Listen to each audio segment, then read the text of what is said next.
Bonjour, Pasteur Marc. Bonjour David. Merci d'être là avec nous pour le 2020. C'est un plaisir. Marc, C'est une belle initiative. merci, Encourager et inspirer merci. les gens à prier, c'est fantastique. C'est un plaisir de le faire. Et puis, écoute, Marc, on vous connaît comme étant pasteur, enseignant, président d'ITF, vice-président d'ACF aussi, grand amateur de football et de golf. Aujourd'hui, en fait, on veut connaître un peu plus Marc, l'homme de prière. Peux-tu nous parler un peu de ta vie de prière? À quoi ça ressemble? J'essaie de prier selon les conseils et les instructions de Jésus. En Matthieu chapitre 6, c'est assez précis. Il dit, quand tu pries, entre dans ta chambre, ferme ta porte, et ton Père qui est dans le lieu secret est présent. Il voit. Il parle vraiment de quelque chose de très personnel. Le lieu secret, fermer la porte, entrer. Moi, ma vie de prière, j'essaie de trouver un lieu secret, un lieu seul, un lieu où on n'est pas dérangé. Et je vais débrancher, être certain que tout est débranché. Je ne peux pas être dérangé par rien. Il n'y a pas de musique, iPhone, texto, n'importe quoi. Je veux vraiment pas être dérangé. Et dans ses instructions, il continue puis il dit, ce n'est pas nécessaire de multiplier les paroles. Il dit, ne faites pas comme les païens qui pensent qu'à la quantité des paroles ou à la qualité de leurs paroles ou la vaine répétition des paroles qui vont être entendues. Il dit, ne fais pas ça. Il dit, parce que ton Père Céleste sait ce que tu as besoin avant que tu demandes. Jésus enlève la pression dans la prière. Il dit, Dieu sait ce que tu as besoin. La prière, c'est pas comment je prie, les paroles que je vais servir dans la prière, être certain que je dis tout dans mes prières, je couvre ma liste de prières, parce que Dieu sait déjà. Quand Jésus enseigne sur la prière, c'est très relationnel. Il dit, Dieu est là, Dieu est présent.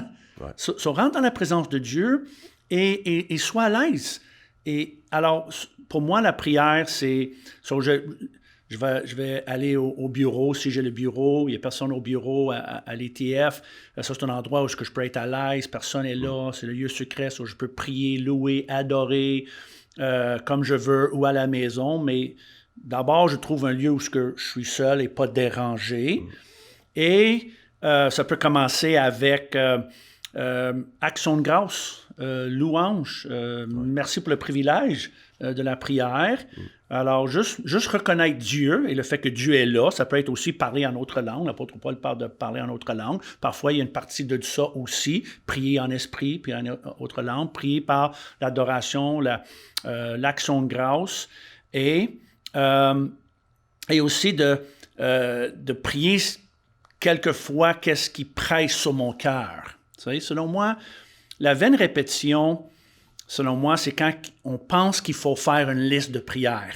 J'ai une vingtaine de choses qu'il faut absolument que je répète à tous les jours. C'est correct si chacune de ces choses-là est vraiment, ça presse.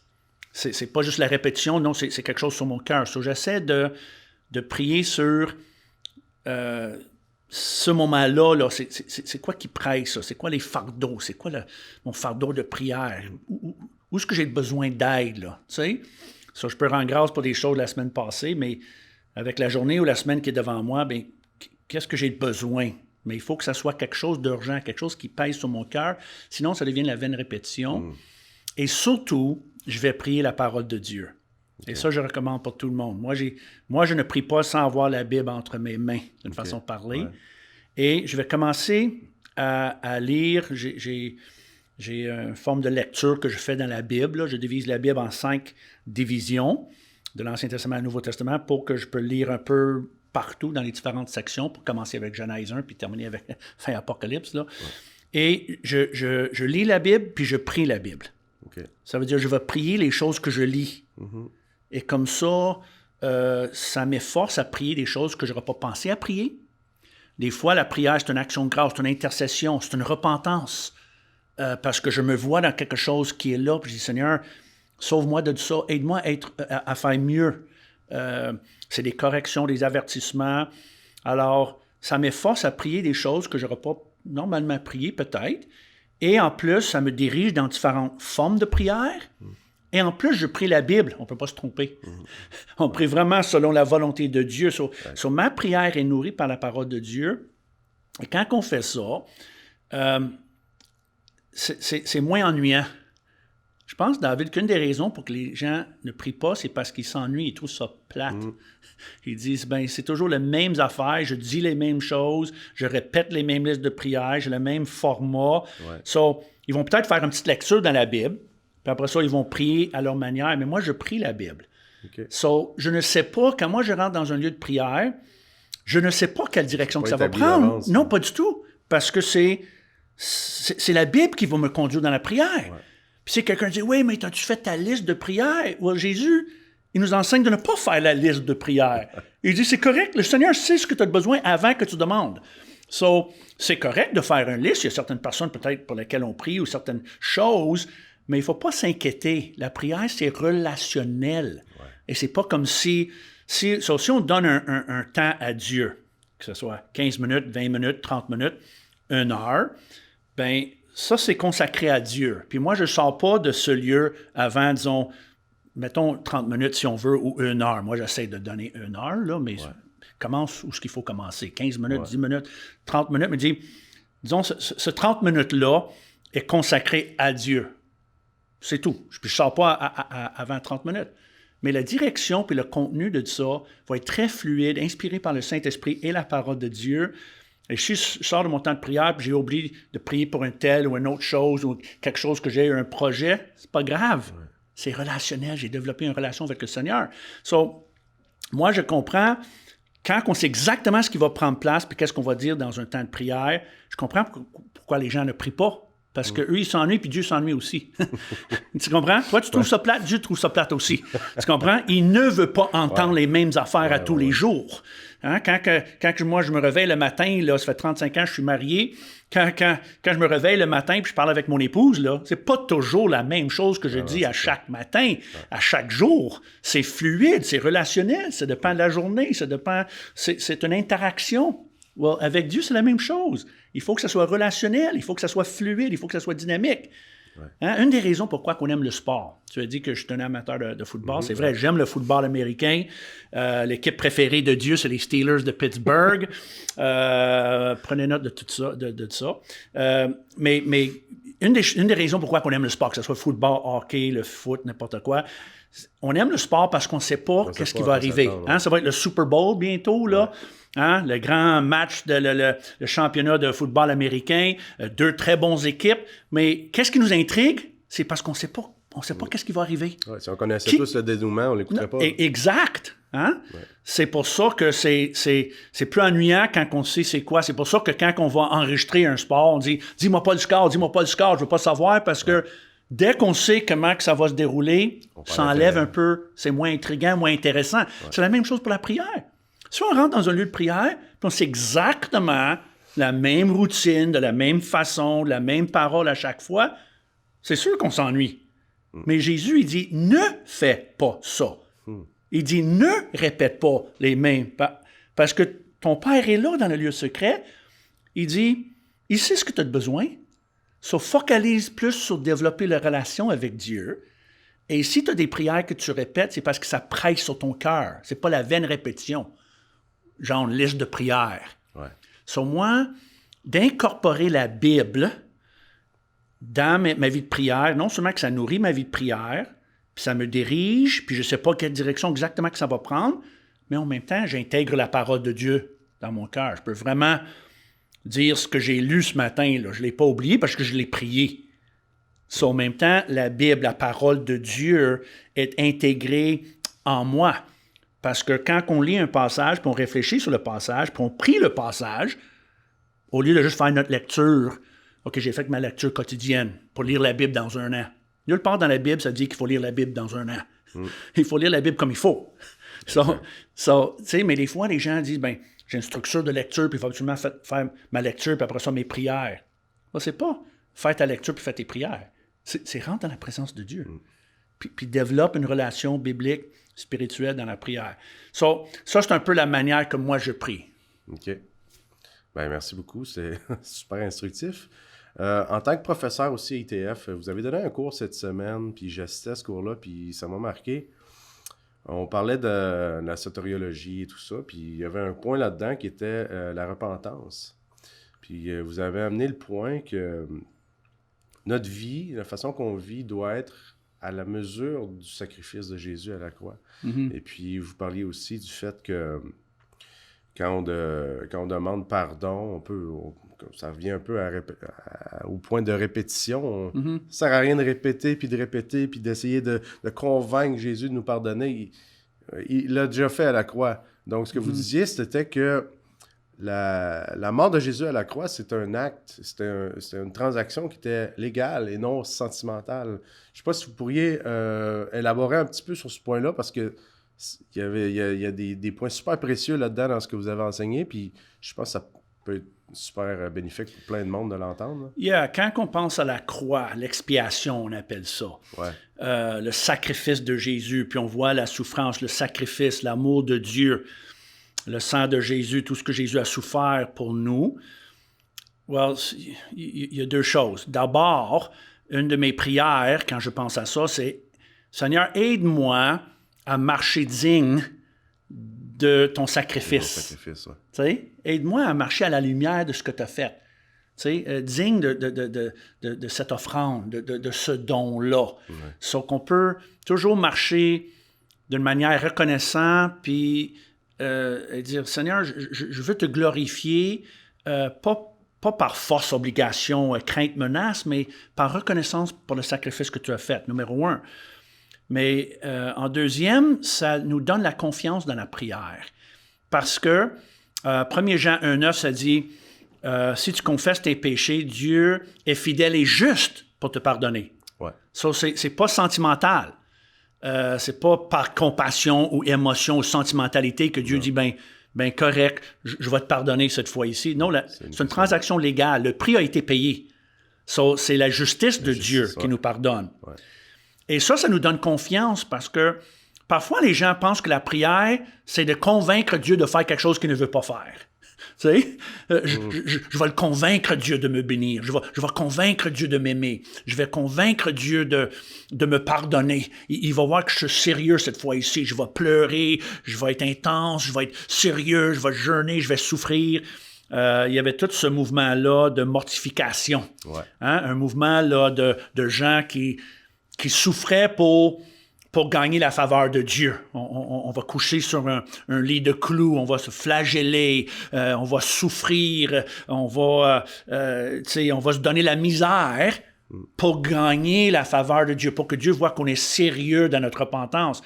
Well, on ne peut rien faire pour gagner le pardon. C'est juste de le recevoir et de l'accepter. On ne le mérite pas, on n'est pas digne, mais en même temps, c'est pas sentimental. So, des fois, on gaspille notre temps de prière parce que c'est comme si, on prend les premières 20 minutes, là, juste demander pardon pour notre propre misère, puis nos péchés, puis les fautes de hier, puis les fautes puis on essaie de convaincre Dieu que cette fois-ci, on va changer, puis ça va être mieux. Well, c'est pas sentimental. C'est une transaction légale. Il faut dire, Seigneur, merci que le prix est payé. So, moi, je rentre dans ta présence entièrement indigne, mais quand même... avec audace, même ça dit en hébreu, avec courage, avec confiance qu'on rentre dans la présence de Dieu, comme des fils et des filles de Dieu, des enfants de Dieu, parce que le prix a été payé. So, il faut juste l'accepter. Puis dire merci que je suis pardonné, le prix est payé, et là, on peut vraiment bénéficier de notre temps de prière avec Dieu que de penser qu'il faut faire toutes sortes de choses pour gagner sa faveur, gagner son amour, gagner son affection, pour démontrer qu'on est sérieux cette fois-ci. Non, on est des pécheurs, on a des péchés, on a des fautes, on a des faiblesses. On veut vraiment, avec l'aide de Dieu et la prière, la parole de Dieu, faire mieux, mais il faut pas penser, il faut juste rentrer au nom de Jésus, par la grâce de Jésus, par le sang de Jésus, puis dire merci, je reçois le pardon. Qui était gagné pour moi sur la croix. Et là, juste bénéficier d'être un enfant de Dieu. Ouais. Parce que Dieu, en partant, veut notre présence. Il nous invite en sa présence.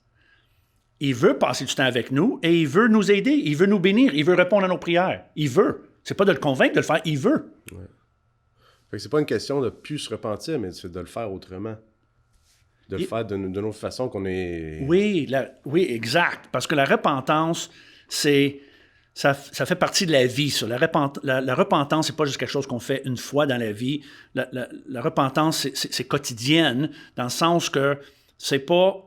On se repent pas pour gagner la faveur de Dieu, pour gagner le pardon de Dieu. Non, parce que ça, c'est déjà gagné sur la croix. Mais la repentance, c'est l'effort de glorifier le Seigneur. Justement, l'effort de marcher digne du sacrifice. Ouais. Ça, c'est dans l'attitude aussi, dans l'attitude de vie. De l'attitude de vie. Ouais. Oui, c'est ça. Et pas seulement quand moi j'enseigne sur la repentance, je dis, mais la repentance, c'est pas seulement demander pardon pour qu'est-ce que j'ai fait, c'est demander pardon pour être quelqu'un qui fait ces choses-là. Oui, c'est ça. Hein? Parce que le pardon, dans la Bible, c'est vraiment pas seulement le pardon des péchés, mais c'est le pardon aussi de notre nature pécheresse. Ouais, exact. So, il y a deux choses qui vont avec la repentance. Hein? Je me repens pour une action peut-être, ou une attitude, ou un geste, ou quelque chose que j'ai fait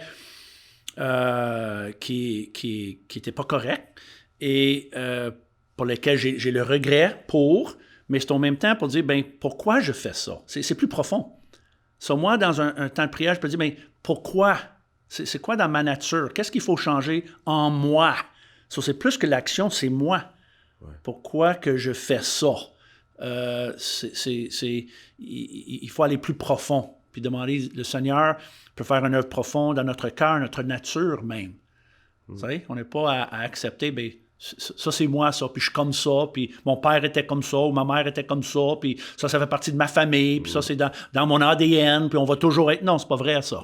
Justement, la puissance de la prière et la puissance d'intégrer le Saint-Esprit, la Bible et tout ça dans la prière, c'est parce que nous ne sommes pas des fatalistes. Hein, la prière, c'est même le contraire du fatalisme. C'est anti-fatalisme. La prière n'accepte pas que ben c'est comme ça, puis ça va toujours être comme ça. Non, c'est la raison pourquoi on prie. Parce qu'on croit que Dieu est capable de changer, transformer, libérer, guérir, délivrer. So, qu'est-ce qui nous motive dans la prière? C'est cet esprit-là d'anti-fatalisme. Ouais. Tout n'est pas prédéterminé. On peut changer des choses, notre avenir, notre vie même, notre cœur, nos circonstances, par la prière. So David, c'est pas... Il y a beaucoup de gens qui disent, en anglais, prayer works, la prière marche. Well, non, c'est pas vrai que la prière marche. C'est Dieu qui marche. Tu comprends? It's God who works. Ouais. C'est pour ça que Jésus a dit, quand tu rentres dans ta chambre de prière, il dit, Dieu est là.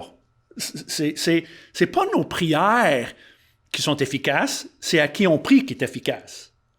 So, moi, je dis, non, it's not prayer that works. Il y a beaucoup de gens qui prient toutes sortes de prières et toutes sortes de choses. Là.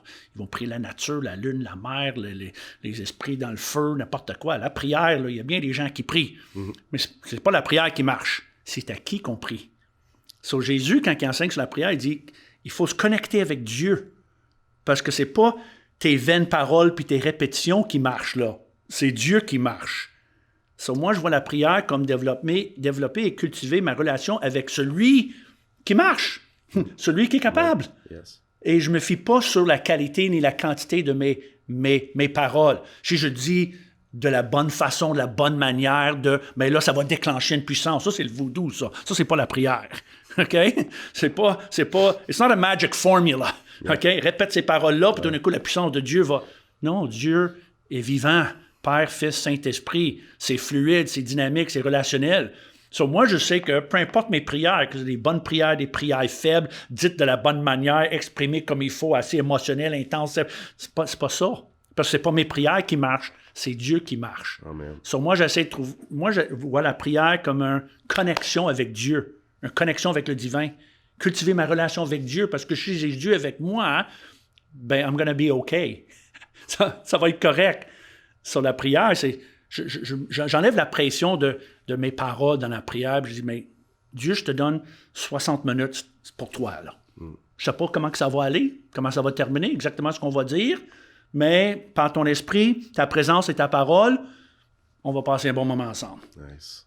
Puis si j'ai Dieu avec moi, ben là, les choses vont s'arranger. Est-ce que tu comprends ce que je dis? Tout à fait. Ouais. Yeah. So, c'est pas une méthodologie. Ouais. C'est relationnel. Comme avec n'importe qui. Quand on sort avec des amis, quand on est avec notre épouse, quand on va... On ne sait pas exactement comment que ça va se dérouler la soirée, la conversation, puis tout ça, mais but we're in a relationship. Yeah. C'est ça, c'est relationnel et pas trop méthodique. Quand on met trop système, méthode, répétition des paroles, fais ça, fais ci, fais ça, ça devient une formule au lieu d'une relation. Wow. So, moi, j'essaie de faire ça plus relationnel. Mais moi, j'encourage les gens. Moi, je peux tenter de faire, puis je peux pas dire que je le fais à chaque jour exactement de cette manière-là, mais j'essaie de viser 60 minutes, 1 heure pour Dieu, mais ça peut être 40 minutes, ça peut être 45 minutes, mais si quelqu'un n'est pas trop habitué à ça, mais commence avec 15 minutes. Commence à quelque part. Mets pas la pression de dire il faut absolument que ce soit commence à quelque part, mais donne un temps. So, au lieu de dire, je vais prier jusqu'à temps que j'ai plus rien à dire. Non. Donne 20 minutes. OK? So, c'est 7 heures. Moi, je ne sors pas d'ici. Ce lieu tranquille, pas dérangé, le lieu secret. Jésus semble être assez clair là-dessus. Rentre, ferme la porte. Ferme ça aussi, des fois. Sois à l'écoute. Mais il dit, je donne 20 minutes à Dieu. So, dans la prière, la louange, et je vais intégrer la parole de Dieu dans ces 20 minutes-là. Puis là, commence avec ça. Si on peut faire plus, si on fait moins, c'est pas grave. C'est relationnel. Exact. Merci, Marc. Écoute, c'était comme un condensé en quelques minutes d'un cours de 3 heures qu'on a eu cette semaine. C'était parfait. Je vous encourage à... Si vous voulez en savoir plus, allez sur on va mettre un lien en bas de la page.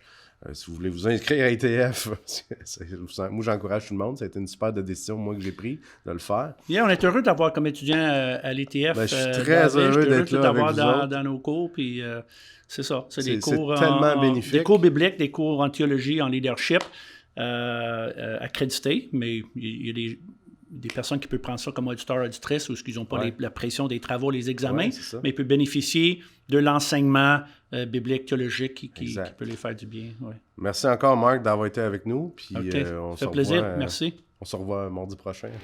Yeah, right. Merci, David. Merci.